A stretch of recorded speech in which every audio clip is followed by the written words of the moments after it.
설명을 요청했습니다. 요청이 받아들여지자 피고인과 변호인들은 휴대전화로 대법 판결 생중계를 지켜봤습니다. 10분 남짓 만에 7년형이 확정되자 윤 전 대통령은 쓴웃음을 지으며 고개를 끄덕였습니다. 김계리 변호사는 입에 담기 힘든 욕설을 내뱉었습니다. 방청석에선 지지자들이 울음을 터뜨렸습니다. 그러자 송진호 변호사가 실망하지 말고 힘내자 여기서 끝난 게 아니다라 외쳤습니다. 바로 옆 대법원에도 피고인의 변호인들이 있었습니다. 3심이 모두 마무리됐지만 이번엔 재판 소원을 검토하겠다며 헌법재판소 쪽을 바라봤습니다.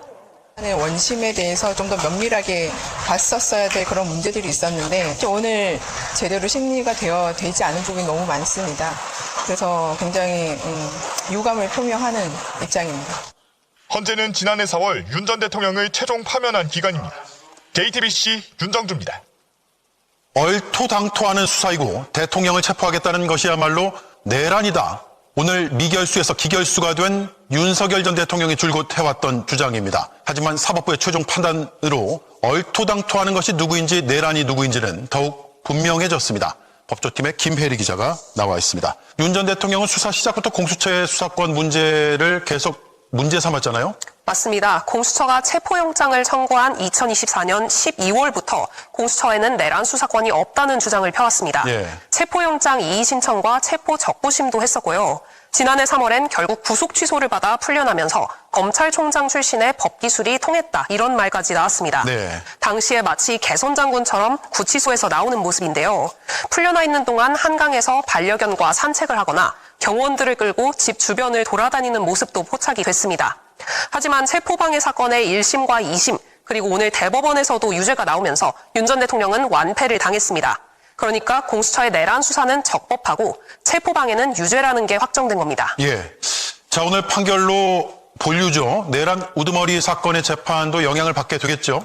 맞습니다. 윤 전 대통령은 내란죄 처벌을 막으려는 방패로서 공수처가 위법 수사를 했다는 주장을 펴왔습니다. 이 부분 직접 들어보시겠습니다. 네. 얼토당토하는 수사를 하고 수천 명의 경찰을 동원해서 대통령을 체포하겠다. 이거야말로 정말 내란이라고 하지 않을 수가 없습니다.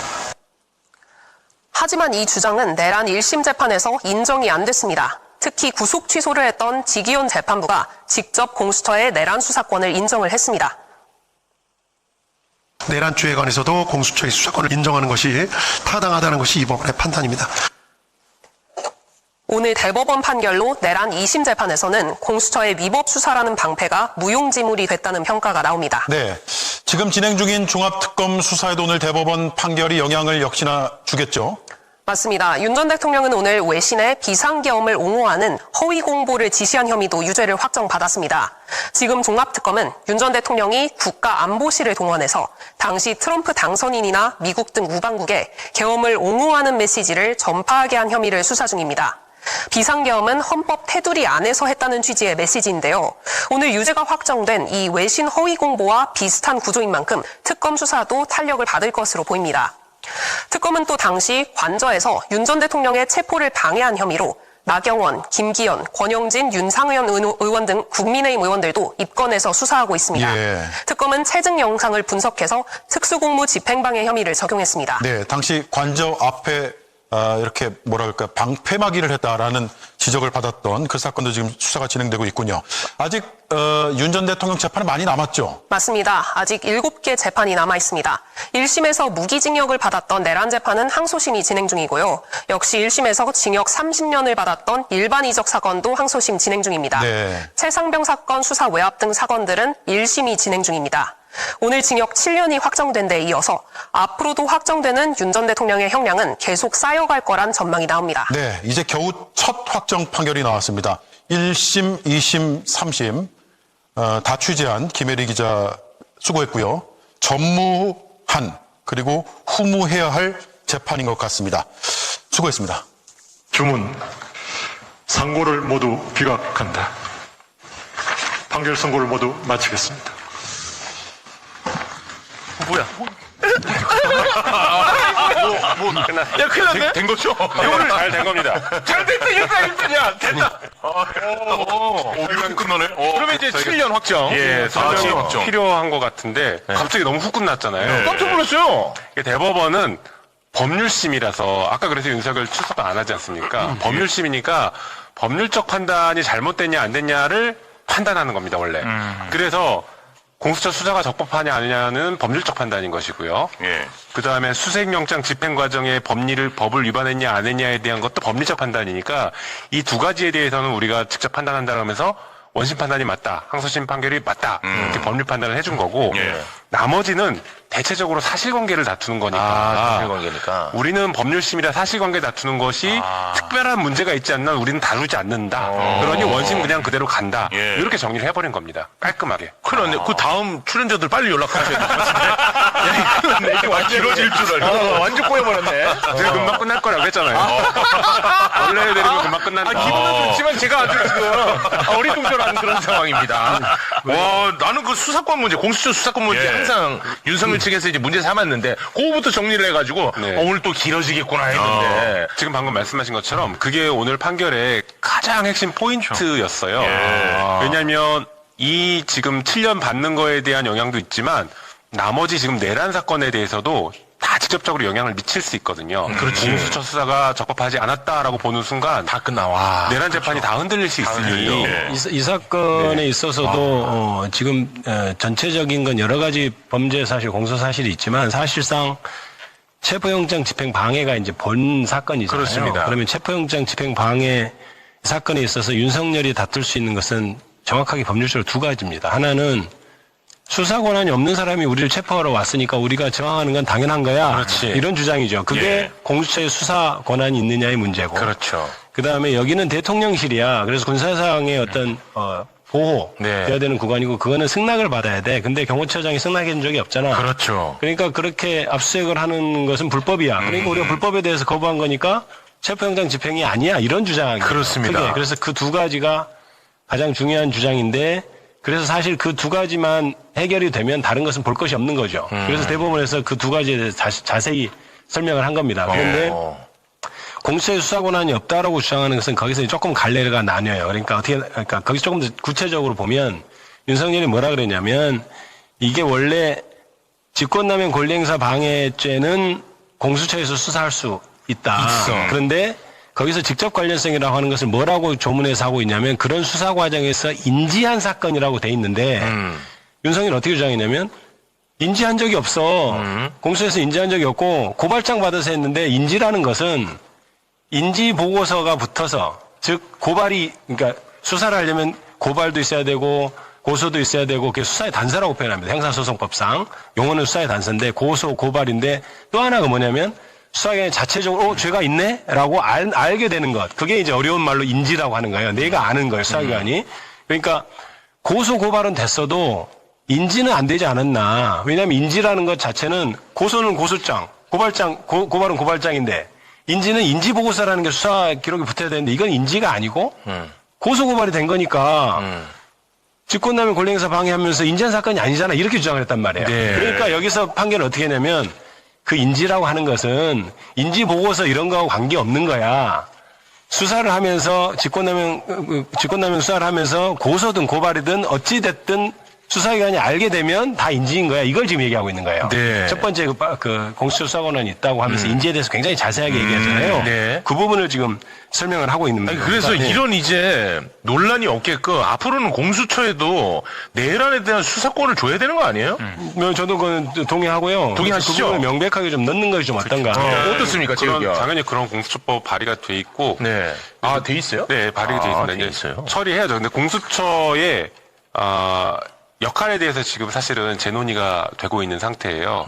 그래서 공수처를 법조 비리만 전담하는 전담 기구로 갈 것이냐, 아니면 지금처럼 고위공직자의 주요 범죄들로 여전히 하면서 내란죄까지 포함해서 할 것이냐, 네. 이 역할론에 대한 지금 뭐랄까 논의는 있습니다. 그런데 공수처 출발 자체가 사실은 검사들이 잘못한 것을 아무도 수사할 수 없으니 네. 이걸 제대로 수사할 수 있는 별도의 기관을 만들자라고 하면서 출발하면서 고위공직자 전체에 대한 직무상 범죄에 대해서 수사할 수 있게 만들었지 않습니까? 그랬었죠. 예. 그러다 보니까는 지금 너무 많은 수사 대상과 너무 많은 수사 대상자들이 있는데 공수처 인력으로 다 지금 못하니까 예, 너무 못해. 실효성이 떨어지는 것 아니냐. 그래서 오히려 처음 출발처럼 법조 비리만 판사 검사랑 수사에 관여하는 수사관들 여기 법조 비리만 전문적으로 수사해서 이 사람들이 잘못하는 모든 범죄를 수사하게 만들자라는 논의는 있습니다. 지금 있어요. 물론 현재 기준으로는 판사, 검사와 경무관급 이상 경찰에 대한 모든 범죄를 수사할 수 있게 지금 확대한 법은 법사위를 통과해서 본회의에 올라가 있긴 한데 판사의 비리 같은 것들이 지금 계속 수사가 제대로 안 되니까. 지금 이번에 그 전에 저기 누구죠? 이름이 지금 생각이 안 나서 그런데 그 이제 근무 시간에 술 먹고 그 사람이 얼마 전에 이제 자진해서 지금 사직서를 냈거든요. 제주지방법원의 판사입니다. 오창훈인가 뭐 이런 그 사람이 했는데 이제 지금 징계되는 상황에서 어떻게 사직서를 수리했느냐 이 부분이 약간 논점이 돼서 어제 법사위에서 질의가 가고 그랬는데 그게 이제 공수처의 수사 범위인지가 약간 애매한 부분이 좀 있는 것 같아요. 따져볼 문제인데. 그런데 지금 현재 우리 김용민 의원께서 잘 얘기해 주셨지만 저도 법사위에서 그런 얘기를 했어요. 이게 너무 지금 수사 범위를 버려놔가지고 사실 공수처가 아무 일도 못한다. 그러니까 검사, 판사 이런 사람의 수사기관, 그러니까 권력작용으로서 수사를 하는 사람들에 대해서는 그 개인에 대해서 무제한으로 주변에 있는 사건 모두 다 할 수 있게 하고 다른 사건 아예 떼내야 그러니까 이제 이런 시스템이죠. 수사는 각자 알아서 하게 하는 거예요.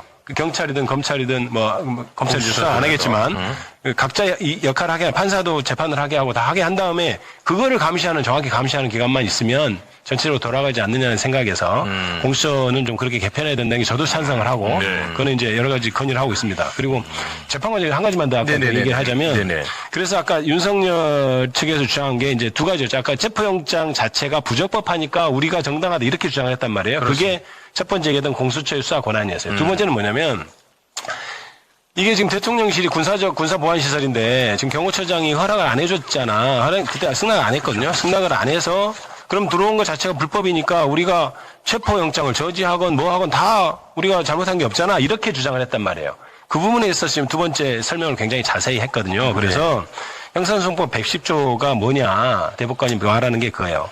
군사상 비밀 보호가 유지되는 지역에 있어서 압수수색을 하려면 승낙을 받아야 된다. 이렇게 1항에 규정돼 있다. 근데 2항이 어떻게 돼 있느냐. 그게 2항에는 무조건 승낙을 거부하면 안 되고 그 요건이 있다. 그래서 국가의 중대한 이익을 해하는 경우에만 승낙을 거부할 수 있도록 돼 있는데 국가의 중대한 이익이란 게 뭐냐. 예를 들어서 그 국가안전보장이나 국방통일이라든지 이런 거 다 쫙 열거하면서 근데 이 건은 그게 아니잖아. 그러니까 네 마음대로 승낙을 거부하면 안 돼.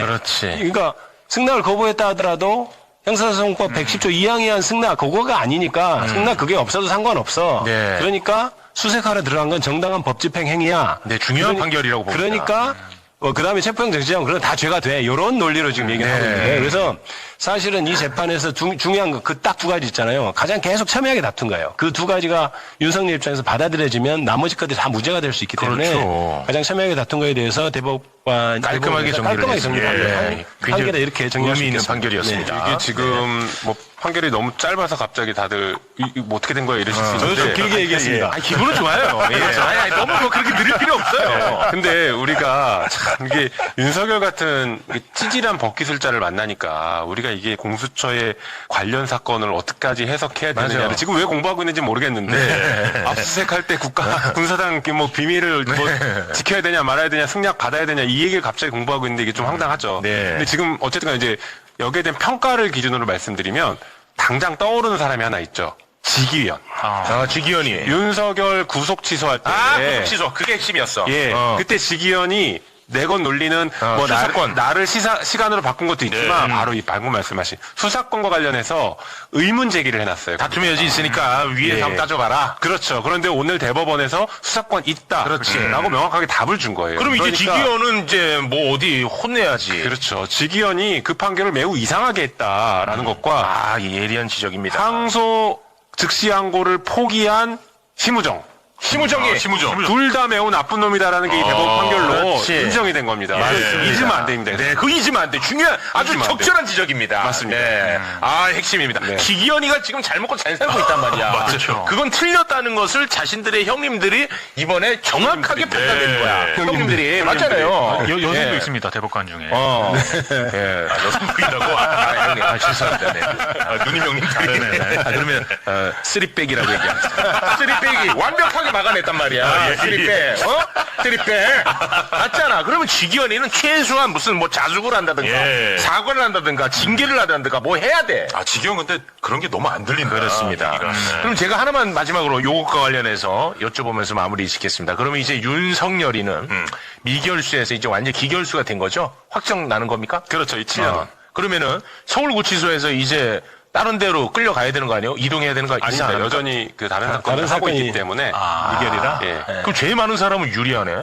유리하다기보다 그게 유리하면 유리할 수도 있지만 유리하다고 말하기엔 하면서 형량이 늘어나는 거죠. 일반. 아니 근데 윤석열은 어차피 무기라 형량이 더 늘어나진 않겠지만 말씀하신 것처럼 조금 더 편하다고 말할 수 있는 노역을 하지 않는 구치소에 있는 건 맞죠. 구치소가 편한 거는 맞죠. 네. 맞아요? 왜냐면 면회 제한 같은 게 기결수는 한 달에 4번 정도밖에 안 되고 일반 면회가 구치소 같은 건 날마다 일반 면회도 되고 그다음에 이제 변호인 접견도 변호사 접견도 이제 기결수는 이제 제한됩니다. 그런데 이제 할 수가 없죠. 이제 미결이어야 변호인 접견이 되는 거니까요. 그러니까 그 혜택은 굉장히 차이가 있죠. 하지만 이제 다른 사건이 끝나지 않았으니까 법적으로는 그래요? 미결이어서 그건 뭐 어쩔 수 없는 것 같습니다. 그렇게 되는 거예요? 네네, 그렇습니다. 아니 그러면 예를 들어서 어떤 죄를 지은 애가 이제 대법 확정 판결 받고 깜빵 생활을 하고 있습니다.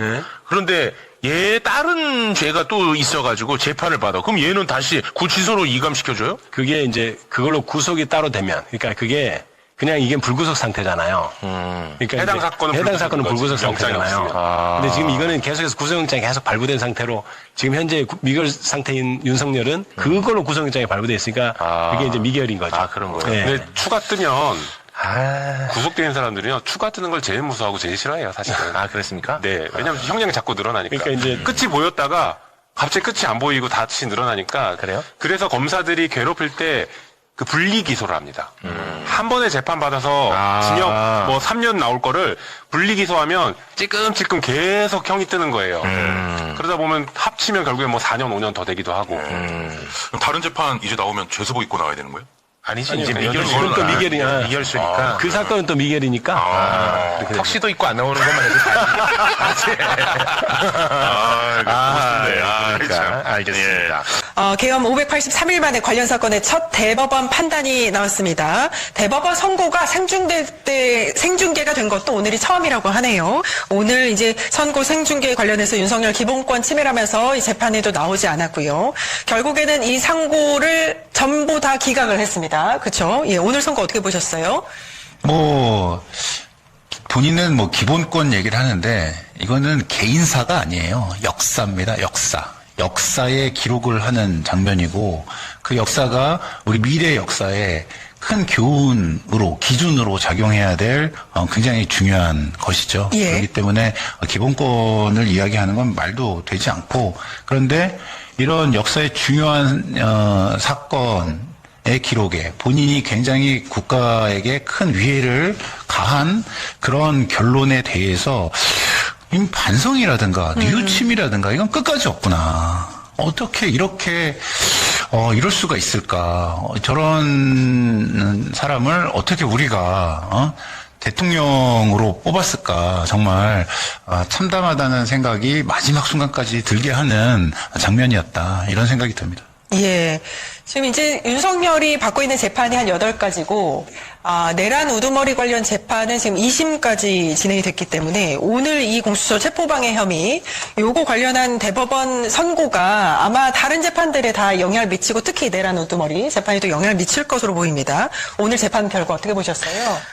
일단은 이제 두 가지 면에서 의미가 있는 것 같은데요. 일단 대법원이 최종적으로 이 윤 전 대통령이 불법적으로 이 체포방해를 했다라는 혐의에 대해서 명확하게 인정을 해줬기 때문에 결과적으로 그 과정에서 많은 지적을 받았던 어떤 경호처의 사병화 문제라든지 그 대통령의 어떤 뭐 권한을 침해했다라고 윤 전 대통령은 주장을 했지만 그게 뭐 전혀 법적으로 맞지 않는다라든지 그리고 이제 공수처의 어떤 수사권이 없기 때문에 그 영장 자체가 위법했다라는 주장이 기각됐다라는 예. 점에서 정치적으로 경호처의 사병화 문제나 이 대통령의 어떤 이 정당한 법 집행을 위법하게 방해한 행위에 대한 단죄가 내려졌다라고 정치적으로는 볼 수 있을 것 같고, 법적으로는 이제 그동안 공수처법상 어떤 이게 과연 수사할 수 있는 범위였는가에 대한 논란을 윤 전 대통령이 계속 초래했는데, 이번에 대법원이 좀 명확하게 밝혔던 것이 이 직권남용 권리행사 방해죄에 대해서 공수처법상 수사 범위가 이제 해당이 된다. 왜냐하면 이 사건의 내란죄가 이 직권남용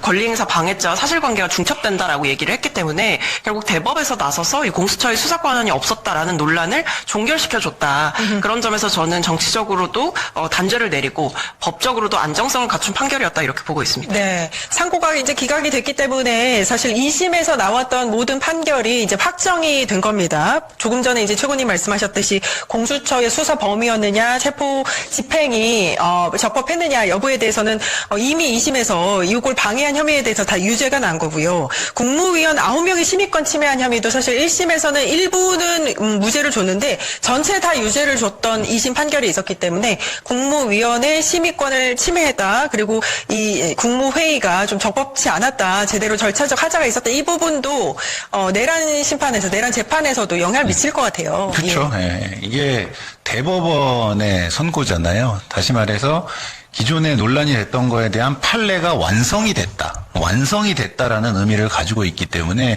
이 완성된 판례를 하급심들에서는 전부 다 이제 적용할 수밖에 없게 된 것이고요. 그리고 대법에 따른 유사한 어떤 사건에 대해서도 당연히 소부의 의견이긴 하지만 전원합의체는 아니지만 어쨌든 이것이 특별하게 바꿔야 될 상황이 있어서 전원합의체에서 새롭게 판례를 형성하고 새로운 완성을 하기 전까지는 이 기준으로 될 수밖에 없다라는 것이 이제 확정된 것입니다. 그렇기 때문에 이제 우리가 그동안 그나마 내란 우두머리 윤석열에 대해서 조금이라도 이게 삐끗해가지고 또 우리의 미래, 우리의 정치가 혼란스러워지면 어떡하나라는 어떤 우려들은 많이 부식되게 되었다라는 생각이 듭니다. 예. 일단은 이제 윤석열이 지금 받고 있는 8개의 재판 중에서 첫 대법원 판결이 난 거고 징역 7년이 됐기 때문에 사실 그간 모든 재판에서 윤석열이 약간 재판 지연이라든지 이제 본인이 이제 이 깜빵에서 한번 나오기도 했잖아요. 나오기 위한 여러 가지 막 이렇게 그 술수들을 썼었는데 이제 재판은 감옥에서 계속 받게 생겼다. 예. 그게 또 의미인 것 같아요.